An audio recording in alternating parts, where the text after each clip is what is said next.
အဲ့တော့ကျွန်တော်က Gmail account name chain နဲ့ profile chain ကိုကျွန်တော်ပြပြပေးမှာဖြစ်ပါတယ်ဆိုတော့အရင်ဆုံးကျွန်တော်တို့ရဲ့ Gmail ကိုဝင်လိုက်ပါ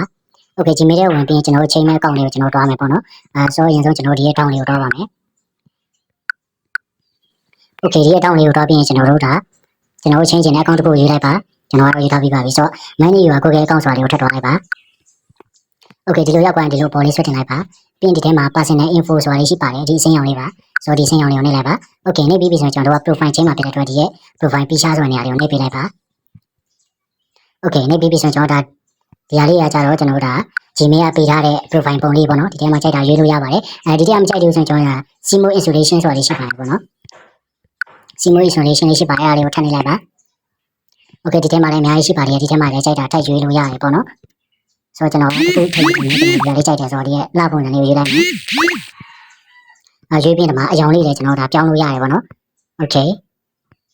ပြင် color rating လေးလည်းပြောင်းလို့ရတယ်ပြင် crop ပြန်ပြီးတော့ဖြတ်လို့ရတယ်ပေါ့နော်ကျွန်တော်ကတော့ဘာမှမလုပ်တော့ဘူးဆိုတော့ကျွန်တော်တို့ဒါနှိပ်စွာလေးနှိပ်လိုက်မယ်ပြီးရင် save a profile picture ဆိုတာလေးကိုကျွန်တော်ထပ်နှိပ်လိုက်မယ်ပေါ့နော် Okay ပြီးရင်ဒီလိုလေးချိန်သွားမယ်ပေါ့နော်စောင့်ပေးရပါတယ်ခင်ဗျာ Okay ဒါဆိုရင်တော့ဒါ profile chain လို့ပြီးသွားပါပြီဆိုတော့ပြီးရင်ဒီမှာ uploading for device ဆိုတာရှိပါတယ်အားလေးကိုထပ်နှိပ်လိုက်ပါဒါကဘာလဲဆိုတော့ကျွန်တော်တို့ရဲ့ gallery ထဲမှာရှိတဲ့profile တွေကိုချိန်တာပေါ့နော်ဒါလည်းချိန်လို့ရပါတယ်ကိုယ့်ရဲ့ရုပ်ပေါ့နော်အဲ့လိုကိုယ့်ရဲ့ပုံလေးတွေချိန်လို့ရတယ်တိတ်ရဲ့ picture စရတော့ဒါတော့ကျွန်တော်တို့ရဲ့ camera ပေါ့နော် camera ရဲ့ပြီးတော့ profile chain နဲ့ဟာကိုပြောတာဖြစ်ပါတယ်ဆိုတော့ဒီထဲကနေထွက်ပြီးတော့ကျွန်တော်တို့ဒါ name chain မယ်ပေါ့နော်ဒီမှာ name ရတော့ဒီမှာပေါ့နော်ဒီဟာလေးကိုနှိပ်လိုက်ပါ Okay ပြီးရင်ဒီထဲမှာ name ဆိုတာလေးကိုထပ်နှိပ်လိုက်ပါ name လေးလည်းကျွန်တော်ချိန်လို့ရတယ်ပေါ့နော်ကျွန်တော် name ဆိုတာလေးကိုထပ်နှိပ်လိုက်ပါမယ်ပြီးရင်ဒီထဲမှာကျွန်တော်ချိန်ချင်တဲ့နာမည်တစ်ခုကိုထပ်ပြီးတော့ချိန်လို့ရပါတယ် Okay ဒီလိုလေးချိန်ပြီးကျွန်တော်တို့ဒီမှာ save ဆိုတာလေးကျွန်တော်နှိပ်လိုက်မယ်ပေါ့နော်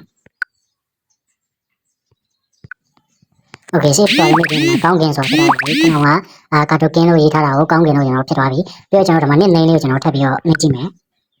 ပြီးရင်ဒီထဲမှာတစ်ခုခုထပ်ထည့်လိုက်မယ်ပေါ့နော် Okay ဒီလို ID ဆိုတဲ့နှလုံးလေးထည့်ပြီးတော့ save ဆိုတာလေးနှိပ်လိုက်မယ် Okay ဒါဆိုရင် name လေးရောက်သွားပြီပေါ့နော်ဆိုတော့ကျွန်တော်ဒီကနေထပ်တွဲလိုက်မယ်